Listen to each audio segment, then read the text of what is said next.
Our complete library of episodes is available for free at spotlightonpodcast.com/episodes. There you'll find all of our conversations stretching back to our launch in February of 2020. Check it out.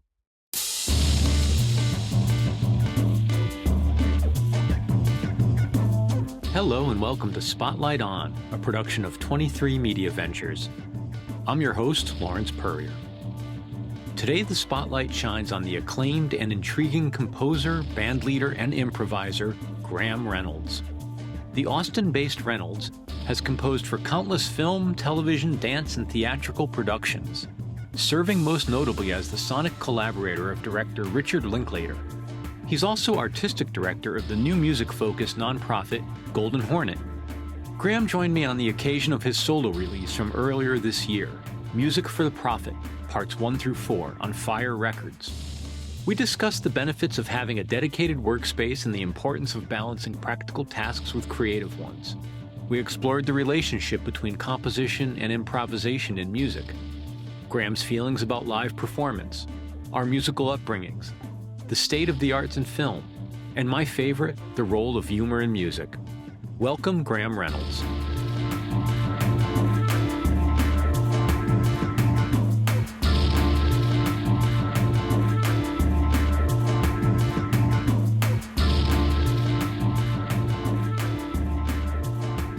I like that room. Jeez Louise. Thanks. This is my studio. I get to be here every day. I love it. That's incredible. Wow, that's a lot to take in. It's the mad scientist lair. Yeah, I like a room that makes you want to make music. Well, along those lines, when did you put that studio together? Because I've read you talking about it in other interviews, but I couldn't quite place it in time. 7 years ago or so. Pre-pandemic, for sure. A couple years pre-pandemic. That's convenient. Yeah, exactly. I was in a much smaller room that at one point was my bedroom and then turned into the studio and then eventually built this. By having that space, as opposed to sort of sleeping with all your equipment, despite the fact that I'm sure it kept you warm, what's the benefit? What has it unlocked for you, if anything? Kind of everything. The pandemic was the real proof of concept where I could never leave the house and do all my work. I could do a lot in the bedroom studio, but I can do a lot more here. And my partner's in theater, and so she works at the other end of the house. I'm here in the studio, and then at the end of the day, you stop working, and you can get together and have a drink on the porch. There's something very sort of humane about separating your actual workspace from your living space, even if you sort of, in air quotes, work at home. Yeah, I walk down the hall and I enter a workspace, but the home is still a separate thing. Exactly. Given all of the different facets of your career, what's your self-image? Are you workmanlike? Are you a craftsman? Like, do you have a sort of mental model for like, I just pick up the tools and I go into the salt mine? I'm a time manager, I suppose is the way to address that question. I keep a giant to-do list that involves all the projects and all the calendar and all that in an attempt to not drop a ball. And pretty good at not dropping balls. Of course, it happens sometimes, but I like to do creative work in quickly. And so that's why I like having the studio like this, where it's just always ready to go. So I can be ready for any moment I have an idea or I feel like making something and all that. And in the meantime, I can get the practical work done and create the mental space and the creative space where the ideas are going to happen. It's really interesting speaking directly with or reading things about creative people and the way they approach their work. For a long time, I thought I was hearing sort of two general ways of being. One is like, have the time and do it every day. Almost like the way a writer goes and sits at the typewriter or what used to be the typewriter. Don't wait for inspiration, go do the work and open the channel. And some days it's going to be crap. And other days it's going to be for whom the bell tolls. And then the other model was never get in the way of a good idea, like drop everything. If the song lyric comes or the melody comes, drop everything and run to whatever your device is. Yeah. I wonder, is it that black and white, or like, how do you manage in terms of you're at your home, essentially? Do you drop everything and go work, or are you good at like, I'll deal with that in the morning? Or rather than a dichotomy, I would think of it as a spectrum. On one end, you have the very disciplined Art Stravinsky was like that. 3 hours in the morning, And then there was a lunch and a walk, and then family time and meetings, and then concerts at night. There's that extreme, that's for disciplined artist who has a defined practice. And then there's the other extreme of the people who wait for moments of inspiration and then capture those as quickly as possible. I think most of us are somewhere on this spectrum in between. I have too many deadlines to sort of do the wait for the muse approach. And I like deadlines. If I don't have deadlines, then I try to create them, either set up a meeting or promise something or set up a concert where I'm going to show ideas or whatever it is. Like, deadlines are important to set some parameters and push you. And I think you need to be pushed a bit. And since I have all these deadlines, it's a film, it's a ballet, whatever it might be, that they're going on and they're going to dance, or they're going to go on and they're going to put that on the theater. So I have to finish my work. I don't have a choice. So the wait for the muse approach doesn't work with that. At the same time, like we were talking about earlier, sort of always being ready to capture an idea. Now with phones, it's so easy to capture a thought. You barely have to interrupt what you're doing. You can sing a melody into the record app on your phone, take a note, or whatever it might be. If you have an idea, it's very easy to capture. At the same time, I'd come down to this studio every day and work. I've tried it where I've set up, these are going to be my creative hours or whatever. And I don't find that sort of super disciplined approach works for me. At the same time, I do create music here every day. But I also get my email to zero every day and try to stay organized and keep on those other things from running away from me. Given the diversity of the work you do and the multiple types of projects and different roles you play in all these different contexts, do you work in parallel on projects, or are you linear? A lot of your work is context specific. Like, you don't seem to be very rigid in either your methodology or your view. So I'm just curious how one context switches between projects. I work in parallel all the time, and I prefer working in parallel. I find that projects feed each other. What we were talking about with deadlines, and I have no choice but to get things done. But nonetheless, you do get to a point where you're like, I'm not having any good ideas on this project. The method is to step away. When you come back, your mind is fresh and you can restart. But if I have 5 projects, then I don't have to step away and go on a walk. I can just switch to another project, which is a totally different mindset. Different things need to get done. Not everything is writing a melody or filling in harmonies or orchestrating. There's also all the practical things of organizing. Okay, how many cues have we done so far for this film? How many are left? I try to do all the practical things until you're just coloring in the line, and the creative idea, it comes naturally and easily. And so switching between, I find, is helpful. I also get into the zone pretty quickly. Like, before a show, I can be doing stuff right up until I have to play. And I don't have a problem switching into performance mode and create mode and improvise mode. Whether it's like pulling out extra chairs because some people came and needed a place to sit, or chatting with somebody who showed up. Like, a lot of awesome artists that I know, they need to be backstage, super focused, get into the zone, apart from people, and then go onto stage once they've gotten into that place. I don't mind jumping in and out of it. Switching between contexts is not stressful for me. Does that imply to a certain extent that you don't have a different persona when you're on stage? Like, it sounds like it's a very integrated sort of psychology that you're walking around. I'm sure that when I'm with my family or when I'm with my partner, there are things I would do that are not things I would do on stage.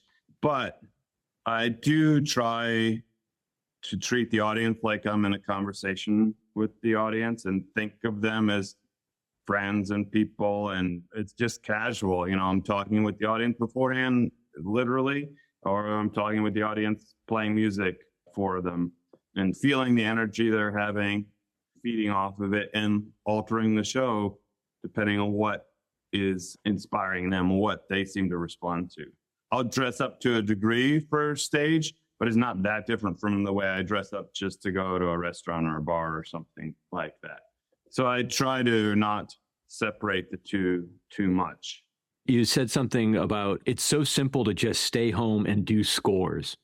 And I think it was in the context of like why maybe you made this record now, or the idea of you collaborating with other people. And I thought, geez, so it's just so simple to crank out some scores. What a guy. It wasn't meaning to be braggadocious in any way. It was meant like when I do a score, the pay is higher than going to play a show.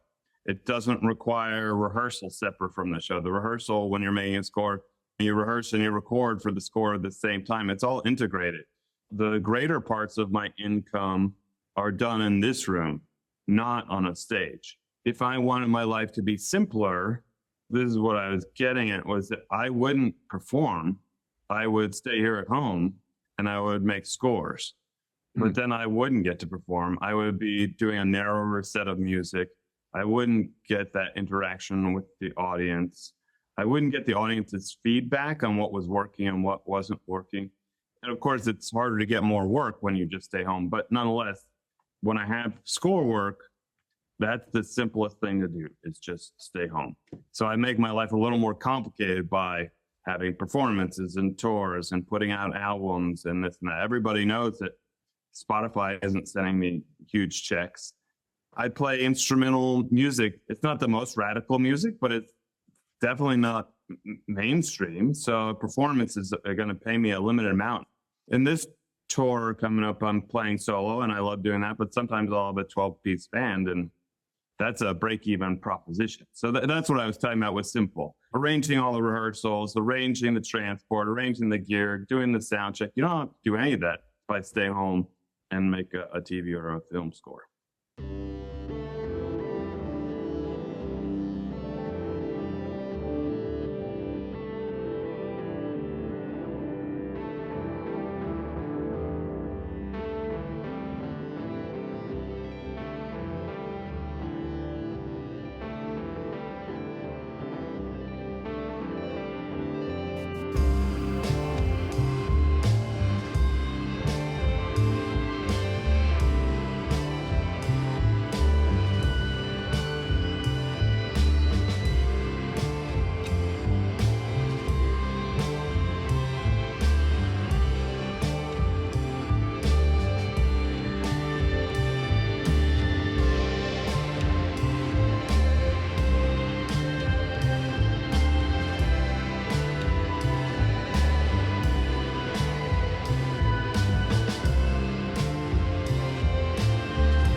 When you play solo, or specifically for these upcoming shows, what's the repertoire? Like, are you able to present in a live format music for profit?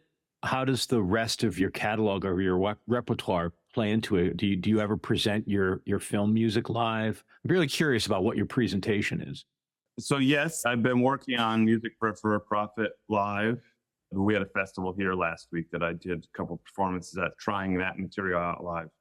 I make a different set list for every show. And so it depends on the venue and the context and what the feel and needs are of that performance. I do the film stuff all the time in live performance. By all the time, I don't mean literally every show. I just mean it's a regular habit of mine. Both when it's in process, I'll try out ideas and develop material through live performance. And then after something is released, I don't try to replicate exactly anything that's recorded. I like improvising too much. I dislike memorizing enough that each version is different for that particular room, for that particular night.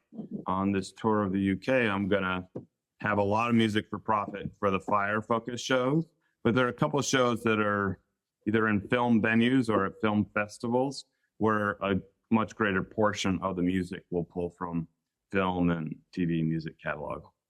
Overall, both for you as a performer, but as sort of a larger theme in your work, are you able to articulate at all how you think about the relationship between composition and improvisation?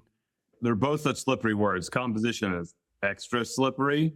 One analogy I find helpful is prose or poetry versus conversation. some people are great conversationalists or great extemporaneous speakers, but you wouldn't want to read a book that they wrote. That's not what they do. And some people are great at writing one word after another in its well-constructed book, but aren't great conversationalists. And one skill set is not, in my mind, rated higher than the other or take any more or less in terms of gifts or talent. Improv, you have to sort of, just like conversation, you sort of prepare all of your life for every conversation you have. You take your experience and your knowledge and your education and your relationships and the people, and that's what feeds into the conversation. And if you're talking to your grandmother, you're going to have one conversation. If you're talking to a collaborator, you're going to have another conversation. And it's all very natural. There's nothing forced about having different conversations because you're talking to a different person that you have a different relationship with when you have different common interests. So that's why every set for me is different, because every room and every audience is different. I don't know them the way I know my mom, and she likes gardening and she likes wine, or whatever. Like, I don't know them like that, but you can get a sense of whether a room is built for everybody's standing up, everybody's drinking. This is a high energy room where it's going to be a little looser, a little more raucous. The material will probably play shorter, a little bit louder, that's compressed, but you get a lot of energy from the audience. Or an intimate room, which is built to be quiet and everyone's seated and the lights are dark and there's no alcohol, or you have to go out to the lobby to get it or something. And then you can play much more intimately. You can play quietly and with detail and patience, and you can build ideas over a longer period of time. But you won't get quite as much of that visceral energy off the audience. The improvs are conversations. The compositions are, in my mind, ideas that are thought out ahead of time. Not necessarily alone in a room, but generally alone in a room the way you picture a writer. The reason I think the word composition is more complicated is because it's so powerfully associated with Dead White Guys. That's where we use the word composer, and there's still a sort of elevated implication to the word. So it can be, when you really get down to it, that anybody who creates musical ideas, and especially if they capture them, are composing. And so the word can be used much, much more broadly.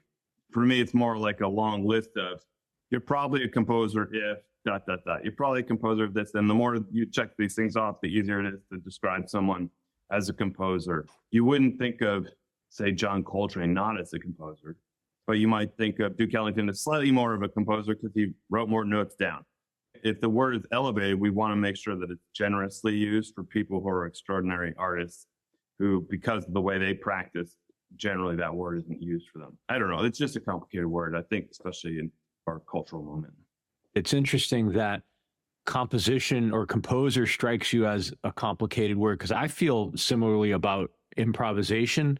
And for some of the mirror reasons, because of improvisation to a certain audience being so associated with jazz, which is ultimately associated with Black American art forms, which automatically for some segment of the universe means there's a negative racial connotation. And so improvisation must be a lower art form because this is the group of people doing it, as opposed to elevating it to in the moment composition or these very sophisticated dialogues, or the understanding that in order to improvise at a very high level, you have just as much, if not more, proficiency on your instrument than a composer might. And again, I'm not trying to elevate the one over the other. It's a spectrum, because it's not like you're not composing when you're improvising. But that wasn't the rabbit hole I necessarily wanted to go down with that question. The one I had more specific to you was, there does seem to be this element of fusing the two in your work, though. Like it does seem, if I can say it this way, important to you to have elements of each reflected in your work. I would love to get some comment from you on that and some thoughts on that. But my second question is, if you could tell me a little bit, if you could draw back the curtain a little and talk to me about the relationship between composition and improvisation in the context of music for profit. Because as a listener, I feel both, but I don't know if I'm perceiving it correctly. I appreciate the question, because I do try to draw from both and layer both. I think of the studio art form as very different from the live art form. And the studio is harder to sometimes capture those improvisational ideas in a genuine feeling way. because there's no audience. It's just very different in a quiet room to improvise. But music for profit is essentially a variation on a theme, which is old school classical form. So each of the 4 tracks are based on one little simple musical idea, an ostinato in my left hand and on a certain synth patch with a whole note melody in the right hand.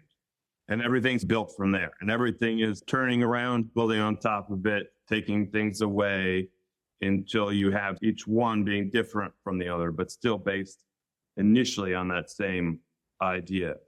Somebody like Mingus would be an example of somebody who really tried to strike the balance, because he would heavily edit the improvisations of his soloists. Get that vibrancy that you get from an improvised solo, but then put on his composer editor brain and chop it up until he was satisfied with it in the context of his album and what he was thinking of the wider scope of the piece he was working on. Like Endless Tower with the bass, that he improvised for a really long time on that theme, and then I chopped it up and it made it sound like we were playing together, and he was leading me and we were interacting, but it's constructed, starting with improvised bits that started on a composed theme. It's interesting that's the example you use, because I remember listening and thinking how I love the bass sound. There's a presence, but also a spaciousness to it that was very striking as a listener. It stood out in a very positive way. He's an amazing player, Utah Hamrick. Been wanting to have a track that really showed off his particular skill set. I've had him on other recordings, but this was the one where he really got to say, no one quite sounds like Utah, and here it is. But yeah, the actual improv is a lot longer. And then the Peter Talisman producers and mixers, they also added their own layers to it as well. So there's a whole bunch of construction after the fact of the improvisation. You mentioned Mingus. It also is reminiscent of like what Teo Macero did with a lot of the Miles Davis stuff. Yeah. There's definitely a sonic journey on the record. The Peter Talisman work that opens the album is a bit more rooted or concrete in terms of rhythm, harmony, more song structure. And it seems by the time we get to part 4, we get much more abstract, ambient. There's moments where it was sort of reminiscent to me of like the Bowie Eno stuff. There was a moment where I was like, oh, this sounds a lot like Low, or it feels like Low. It doesn't not sound like it in terms of cribbing, but just mood. So the pieces are composed, but the album is composed as well, right? I think it feels as though it's a meta composition.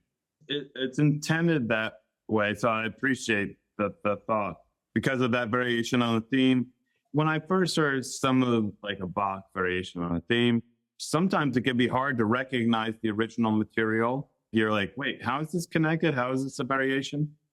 And once I understood that you don't have to recognize that initial theme, what it does is give some cohesion somehow underneath, that you started with these couple of colors of paint and then you painted everything with those colors. And so no matter, even though you may be painting something different with each piece, where there's still something holding it all together. And that's the hope with something like that, with this variations on a theme format, that even though it goes all over the place, there's cohesion at the same time. We'll be back with more Spotlight On right after this break. Other than the podcast itself, the best way to stay in touch with our various goings-on is to be on our mailing list. To sign up, go to spotlightonpodcast.com and click on Newsletter. Thanks. And now, back to Spotlight On. What music did you come up with as a kid? You know, the preteen you or the teenage you, because it's not obvious in reflection in your work, unless, of course, you were listening to, modern classical music as a 12-year-old. The very first things I was listening to were just whatever my parents were listening to, combined with the radio.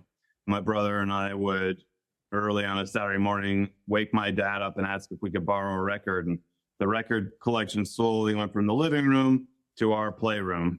And so that was our initial collection of records. My mom was more like Elvis and my dad was more Beatles, but Beatles, Stones, 60s stuff, early 70s stuff. The good stuff. Yeah. Columbia Tape Club and stuff like that.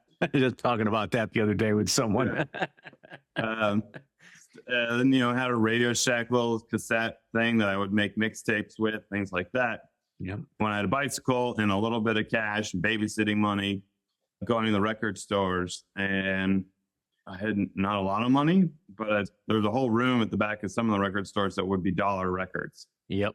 And so to me, $5 meant 5 records. And that's the way I calculated any purchase I might make. If I'm going to buy a falafel, that's 2 or 3 records, because that falafel worth 2 or 3 records. And so I just started buying everything. And I listened to everything I get my hands on, from gamelan music to classical to jazz to pop music of various eras, etc. Just sort of an omnivorous kind of way. My brother and I we were taking piano lessons, classical lessons. And once we started making our own music, they sent us to a jazz teacher. This was in junior high school. We weren't playing jazz, but we were choosing our own notes. And the only teachers who knew how to teach lessons where you choose your own notes were jazz teachers. So at that point, I started also collecting and listening to a lot of jazz and studying jazz and mixing that in with the other stuff. But it was really omnivorous. That's basically whatever I had access to, I would try to listen to. Where were you when you were that age? What part of the country were you in? Outside of New Haven. I grew up outside of New Haven. I'm from Bethany. I'm from Hamden. Oh, my God. Okay. Well, right. Yeah, right around the corner. We probably were. I'm sure I ran into you at a record store or two. Yeah, exactly. Exactly. That's so, incredible. we had all those resources of Yale. We had good radio, too. University of New Haven had a good radio station. Bridgeport had that good public station. PKN, yeah. Yeah. I feel like we had good radio, good record stores. We had all the resources of Yale to see classical, and New York, of course, to see. We would go into the pre-concerts in Central Park and see every iconic band you can think of that would play for free every summer. It was amazing. The Northeast is interesting, especially in the area where we were, because the polls would have been New York and Boston, and some people or some families were pulled to New York, and some had more of a kinship with further into New England and the Boston area. I always tell people the New Haven area is like the Mason-Dixon line of the Northeast, like families divided over sports teams. It really was a magical area because of those two poles. Everything from the independent TV stations that were around when we were kids in both markets to the radio stations, and the plethora of college outlets.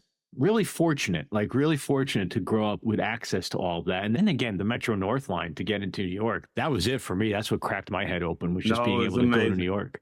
Yeah, exactly. Just endless resource of culture. Anthrax was a punk rock club in Meriden? I can't remember where it was. We saw Fugazi there and a million of those Northeast hardcore bands. Sonic Youth came through. Everybody in that scene. And then like Max Roach played on the New Haven Green for free. Yeah. Yeah, I remember seeing Tito Puente on the Green, and it was it was phenomenal. It was phenomenal. I saw Tito too. So see, we shared space before. I don't know if you knew about this or if you had left by then, but in the late 80s and early 90s, there was a music program at Quinnipiac. They had a jazz music series there. The professor was Sonny Costanza. He had a jazz big band, and he would bring in, I saw Rosemary Clooney, Milt Jackson. Oh, wow. They would do a concert, and his band would back the traveling artists, and everybody came through. Phil Woods. It was phenomenal. It was a great way to see music. Amazing. Yeah, I don't think I saw that series, but that's the kind of resources we had that when I got to Austin in 93, it's like there was none of that. But there was country music at a level that I had never experienced, and then Mexican music at a level I had certainly never experienced. And so it was just a very different thing. We're 4 hours from the border of Mexico. So it was a different kind of immersion. I learned a lot about country music and Mexican music since I've been here.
I know it's super cliche to talk about the way Austin has changed. And again, that's not necessarily the can of worms I want to get into with you, but I am curious as to how Austin has changed specifically for you in terms of the career path of what you do, right? Like, I think if we said to the average music lover, Austin, they would think of very specific things, and we could talk about those things, Tejano music, Tex-Mex music, Stevie Ray Vaughan, like indie rock, like the things that the sort of positive cliche things that the town's associated with.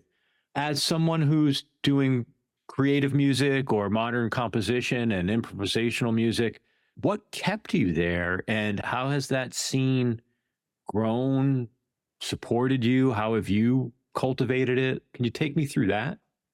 There are some very practical reasons why I wanted to try Austin. One, I spent a lot of time in New York, and I felt like I needed horizons. I needed to try something I hadn't tried.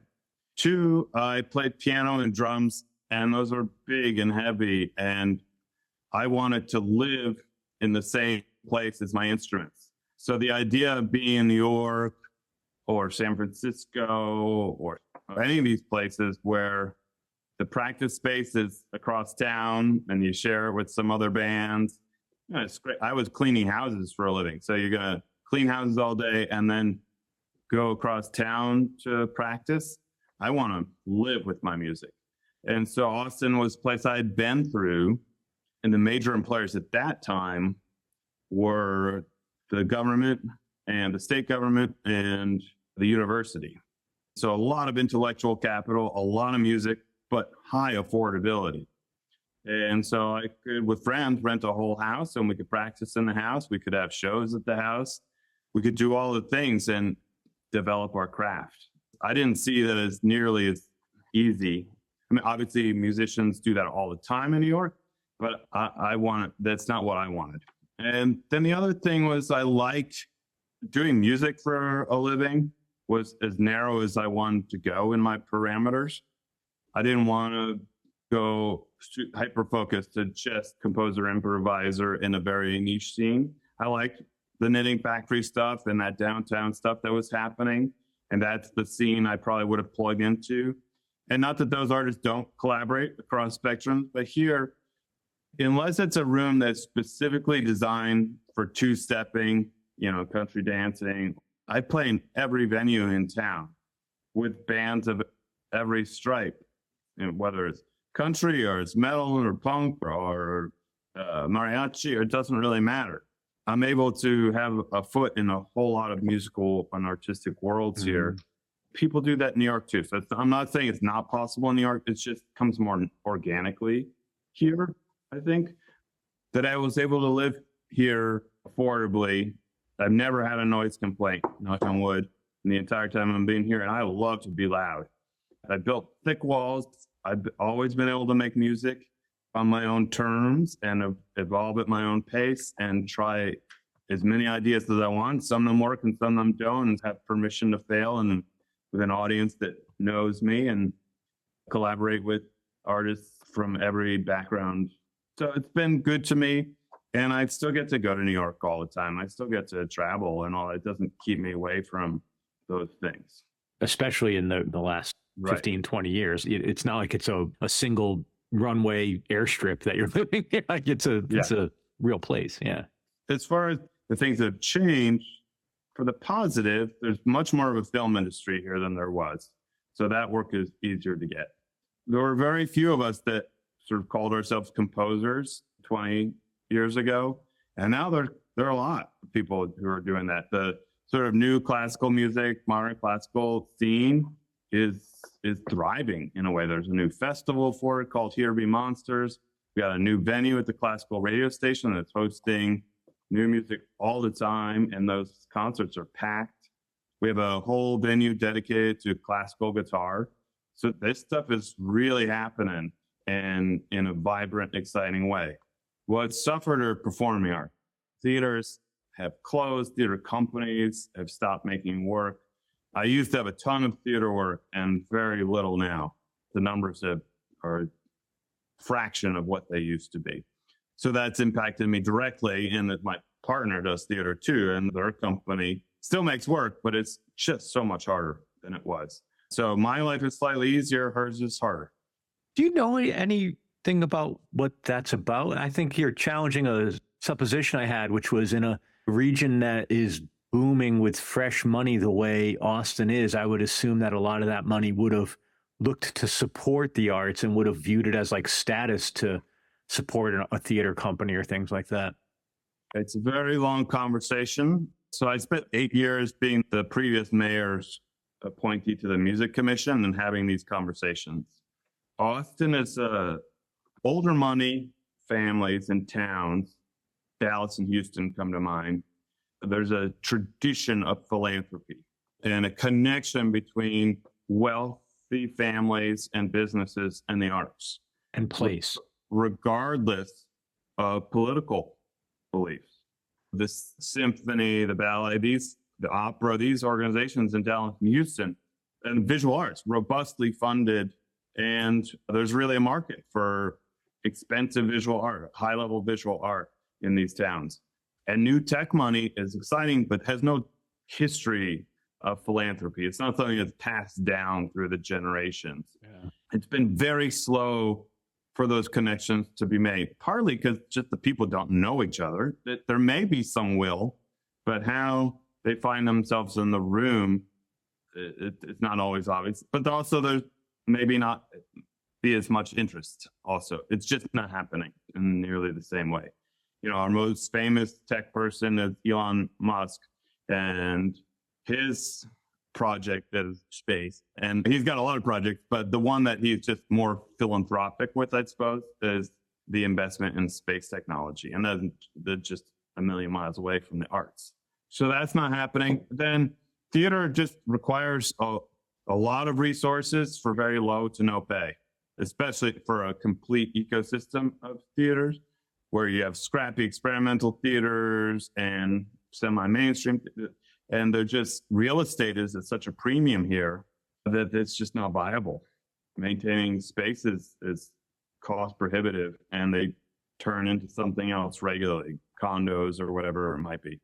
Thanks for going there and for breaking that down for me. I do agree with you. It's a much longer conversation about the tech wealth and the rooted to place.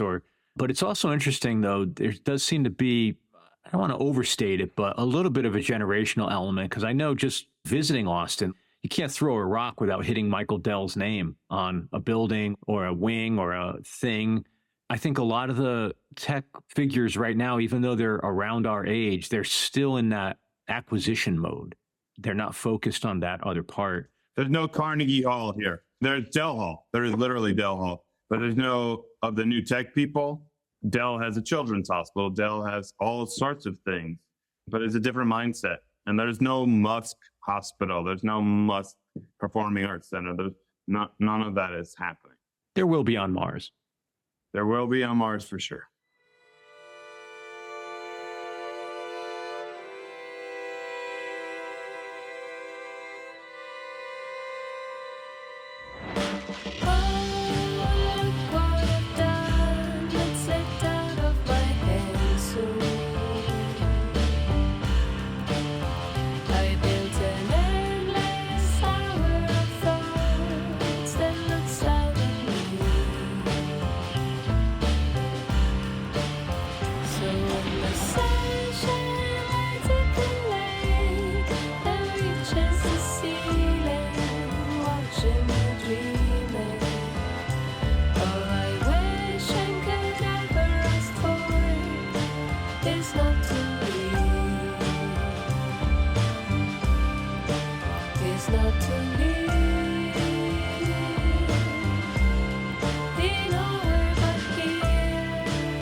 Talk to me a little bit about the role of humor, because clearly it's there. And the work at Golden Harvest, I love even the way you guys describe the string quartet. Smackdown? Yeah, Smackdown. Yeah. Fun, right? And Your Ruins the Holidays project. Even the music for profit. You know, it was so funny when this is how dense I am. When I first listened to it, I was like, music for profit. I wonder what that means. And when I was first listening to it, oh, maybe this is like an old Prophet synth. This sounds like one of those old synths. And then I sat there and I read the words music for profit. And I was like, oh, yeah, profit. Yeah. And the 20th century was a weird year for composed music, especially if we're talking about coming from the Western European tradition of composers, where it went from being super mainstream, which sort of had its finale in Bernstein, to being totally obscure. No one listens to it, the tiniest fraction of what the music industry is. Plenty of exciting and interesting music made, and plenty of music I like that was in those niche fringes. But it reached a peak with Milton Babbitt's Who Cares If You Listen, if you know that essay, which he made the case. And I understand it. Like, if you're working at the highest levels of a field, let's say you're a physicist and you're working on a set of equations for your physics thing, no one expects you to be able to go to the public and demonstrate that equation in a compelling, entertaining way. The only people you can talk about that physics problem with are other physicists. And that's the way Milton Babbitt viewed his music. I'm an advanced composer. And so I'm making music essentially for other composers, and that's okay. That's what we do. We are at the edge, the groundbreaking edge of our field. So I get the argument. At the same time, obviously, it's off-putting to audiences. And we didn't care about you before. We definitely don't care about you now. So audiences were just lost. I think it's not just me, but I think the 21st century, we've seen a pretty dramatic turn where people who went to conservatories are more interested in playing clubs than they are in recital halls. Kronos Quartet is an early groundbreaker in that way, bang on a can, where actually acknowledging the audience is okay, where thinking about what the audience's needs are is okay, and being interested in interacting with the audience is okay, and return to melody. You got to return to tonality with Philip Glass, but like a full-on return to melody for some players, Carolyn Shaw or these other composers who are making some very experimental music, but also some very accessible music. So I think somebody like Milton Babbitt, there was just no humor in the music, in the presentation of the music. I guess there's a sass to Who Cares If You Listen. So there's some funny in that. But nonetheless, it got very serious. Jazz concerts, too, where you'd go and especially free jazz, they would come and say not a word to the audience, improvise, then leave the stage. And it was just so self-serious. So for me, just being a little more lighthearted about it doesn't mean we can't make some serious art, but we can also have some fun in the meantime and balance these things. It was totally normal for the third movement in symphony to be the scherzo, to have all the way through Shostakovich, for it to have a lightness to it and a playfulness to it. And that just went away. And so reintroducing, like, yeah, it's okay. You can be a serious artist and also have some fun sometimes within the context of the art. I think about that period of, just to root it in time, maybe not necessarily the individual. You know, you mentioned Bernstein, maybe go back to Liszt or Wagner, like this sort of superstar era of composers.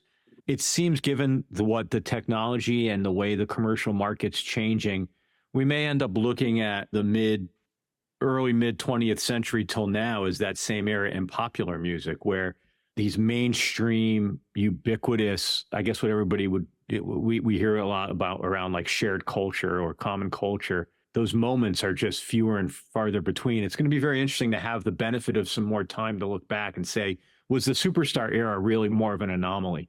To get this fusing of what came from the popular music world with, in air quotes, the serious music world, to get a new type of composer, a new type of performer. It's kind of exciting to think that you can draw from both those wells. Those two siloed from each other was, I don't know, sad, maybe too simple, but it is exciting. You're exactly right. And you see the most mainstream of artists pushing each other. Beyonce's new album, she's pushing in ways that directions she's never gone in. And I think that drawing from across lines that people didn't think she would draw from culturally and musically. So I'd love to see just more and more of that. Yeah. I wanted to ask, just because you have such knowledge and facility in this area, given some of the things we talked about today, might there be a book or two that you would recommend our listeners to check out that might explore more of the ideas we've talked about, or even just a book that you return to that you happen to really like? I've got a lot of books in here. And so I love two very different books. One is obvious, the Silence, the John Cage book. I mean, just that was some of those 20th century ideas gone to their most extreme, but it makes you listen in a different way. And there were downsides to the Duchamp, John Cage ideas of everything is art, every sound is music, but it also makes so much sense with what happened later, from heavy metal and punk to sampled music. It gives you this context and this sort of joy of just listening.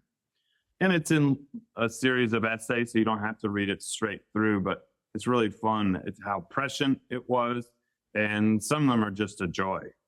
And then I haven't read it in a few years, but part of the 33 and a third series was Journey to the End of Taste, which is about Celine Dion. It was an examination of sort of our snobbery and an artist that was so popular and yet so critically unappreciated. And so this is a writer who's like, I'm going to try to figure out what it is that people love about Celine Dion. And I'm going to go to concerts, I'm going to do the research, I'm going to write the book and examine why do we hold her lower than another artist. And then, of course, he gets swept up in it and starts getting emotional at the concerts and appreciating the depth there and the contradictions and all that. So that was a fun one. I'm very critical, but I'm also very omnivorous at the same time. Yeah. And I try to listen as broadly as I can while also having very strong opinions. I try to judge things in their own context and not to totally let the artist define their own terms, because we don't get to define all our own terms of judgment, but nonetheless, try to accept, okay, why are they making it? Why are they making it this way? And why do people love it? And maybe there's a way for me to connect to those people who are loving it and find what they love about it. So it allows me to be more omnivorous and a little less snooty. But at the same time, someone plays the Beethoven Sonata, I'm going to really listen critically. Anybody makes anything, I'm going to listen critically, but that would include the most mainstream of mainstream artists as well. I love that. Thank you so much. It really describes the sort of contradiction, and I feel it a lot as well, where I like to think of myself as being very open-minded and, as you said, omnivorous with music. Yet when somebody else tells me some of the stuff they listen to, I can be very judgmental. Right. But I find they're all strong opinions lightly held. Yeah, exactly. Exactly. For me, that's finding that balance where strong but light. It's good. You just gave me some summer reading. I'm gonna pick up the 33 and a third. Graham, thank you so much. Lovely talking with you, and I really enjoyed the new music. So thank you so much. Hey, thank you so much for having me. It's a fun conversation. Thank you so much, Graham Reynolds. And as always, thank you for listening to Spotlight On, a production of 23 Media Ventures. I'm your host and executive producer, Lawrence Purrier. We're produced and edited by Michael Donaldson, with theme music by Q-Burn's Abstract Message. If you'd like to support our work, and we'd like you to, please rate and review us wherever you listen to podcasts, and then visit us online at spotlightonpodcast.com. There you'll find our free episode archive, weekly postings on our official blog, our online store, and a link to make a donation to support our work. Thanks for listening, be safe, and stay in touch.